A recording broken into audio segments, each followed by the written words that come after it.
High Commander. I wanted to give you an update on the security situation we discussed previously. I've looped Jack in on our communications. An honor to speak with you again, High Commander.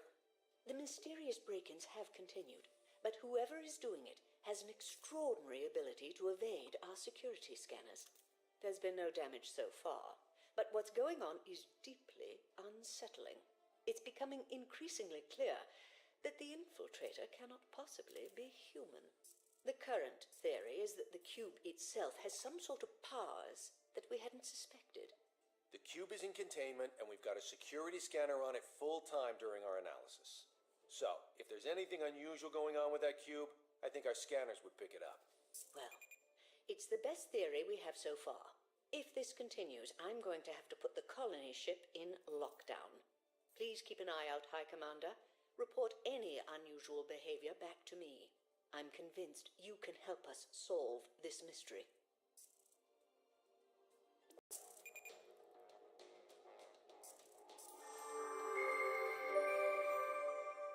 All right, time for an update. Is everybody here? Present. Online. I am also here. Jack, we need an update on your analysis of the cube. I'm on Chapter 3. Where do we leave off? You told us the society that lived here got a message from another race called the Builders.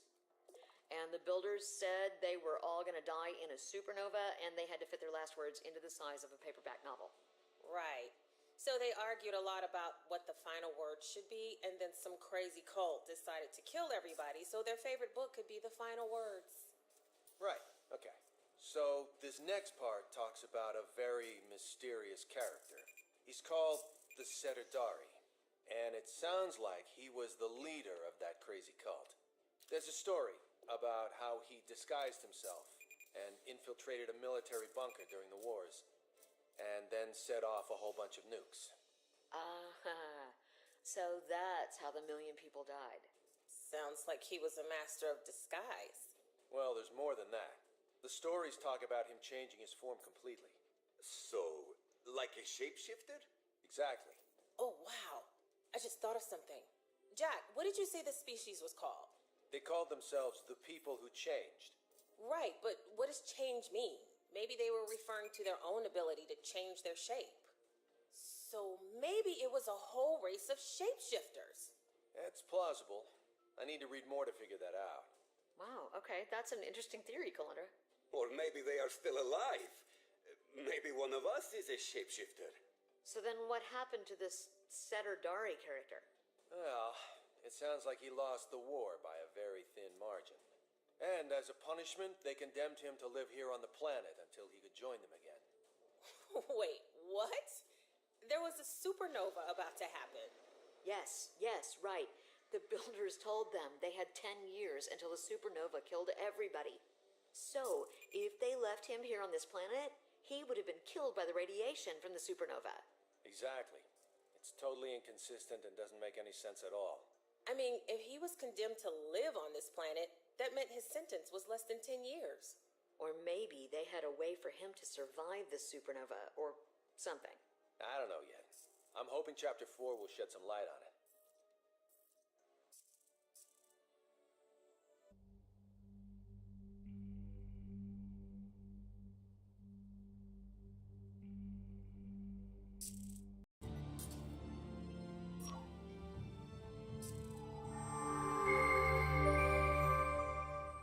Vori, you there? Yeah, I'm here, Jack. What you got for me? Hold on. Let me loop in the team. You're not gonna believe this. Calandra, you on? I'm here, Jack. Euros. I am here as well. Good. I've looped in the High Commander as well. So I've decoded the 4th chapter. Remember that alien race that sent the warning to the shapeshifter people that they were all gonna die? The Builders. Right. Get this. A couple of weeks before the supposed supernova, they showed up in their mothership. And they said the whole thing about the extinction event was all just a big put-on. You've got to be kidding me.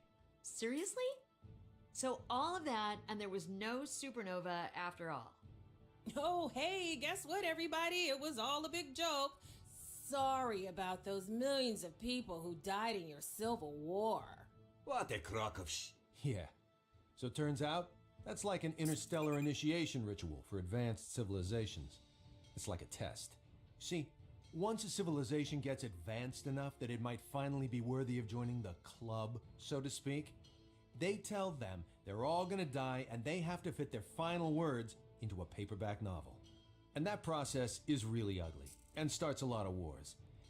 But it forces them to figure out who they are as a society.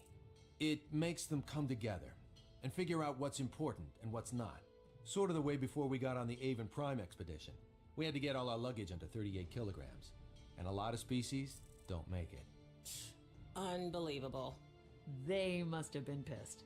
They were probably happy. I mean, they just found out they actually weren't going to die a horrible death. And you're not going to argue with some big alien mothership floating overhead anyway. Good point. So what happened after that? Or do we have to wait another chapter to find out? Sounds like they left the planet. Once the mothership showed up, they learned how to make ships of their own. And they didn't have that crazy death cult around to hold them back anymore. So that explains that Setardari guy and what it meant when they said they left him here until he could join them again. So that means... He might still be here. Bingo! Maybe, maybe not. I'm hoping we'll figure that out with Chapter 5. Oh, great. So we might be sharing the planet with a crazy mass-murdering alien shapeshifter from an evil death cult. That just makes my day. Makes you think, doesn't it? There's one more thing. There's another artifact in an area known as Eden Crater. I'm not sure what it is, but it's clear that this is a more valuable object. Does it have something to do with that Setardari character? I don't think so. Okay, we'll have the High Commander start a new colony in that location so we can recover the object. Eden Crater. Sounds peaceful. No, it isn't. It's actually in one of the harshest locations on the surface. Get ready, High Commander. This is going to be your toughest mission yet.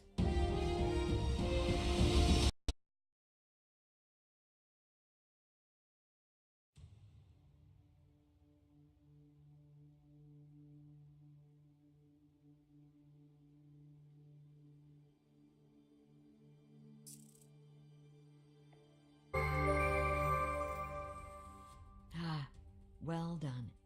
This colony was in an exceptionally difficult situation, and you helped ensure humanity's foothold on Aven Prime. As usual, we'll put a secondary governor in charge to take over as you move forward. Vori, if you don't mind, I need to speak with the President alone for a moment. Of course, Commissioner. I've done further analysis of Calandra in the medical bay. There's evidence that something very unusual influenced her during the Sandy Gulch mission. It's become clear that it wasn't the concussion that caused her memory loss and her inability to remember the events that occurred. We're seeing clear evidence now that part of her memory was intentionally erased. There aren't any signs of any implants or any other unusual alterations to her brain. But the fact that it wasn't caused by a concussion clearly indicates that there's more going on here. We don't yet know whether this is related to the mysterious intrusions on board the ship. I'll keep you apprised as the situation develops.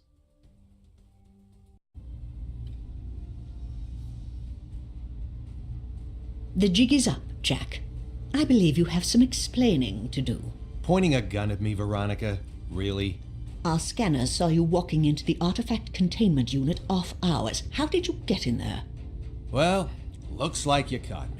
You can drop the gun, Veronica. There's no need for it. What's going on, Jack? No one should have been able to get inside that containment unit. I had to get back to my ship. Your ship?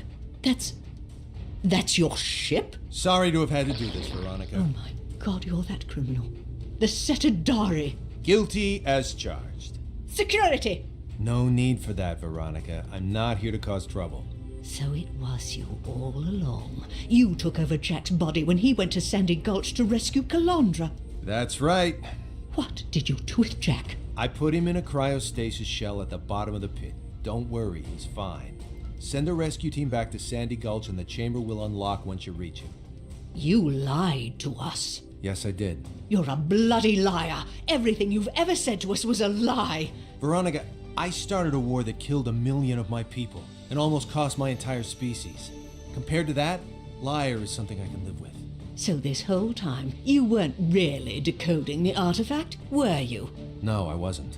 I was just telling you my own story. I can't believe you. Why would I trust a warlord who killed 1 million people? Give me one reason why I shouldn't shoot you in the face, or whatever body part that is. Because I've changed. I serve the future now. And if I wanted to hurt you, I could have done it a long time ago. That's a good point. Why did you do all this? They left me here to wait for the humans to arrive. 50,000 years to atone for my crimes. My crime wasn't just the war that I started, or the people I killed. My crime was to cling to the past. But the past needed to let go so that the future could live. And a lot of my people were afraid of change, so they joined me.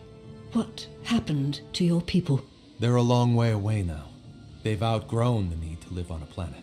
So they left you here to warn us, so we wouldn't make the same mistake you did. To warn you, but also to help you. And to give you this. This?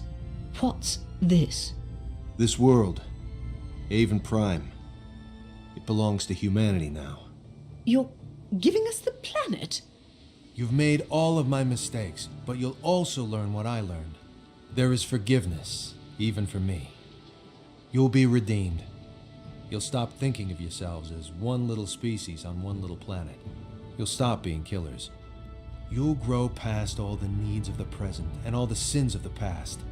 You'll open your mind to the universe and start listening. And you'll come to understand that there's only one thing that really matters. Which is what? To serve the future.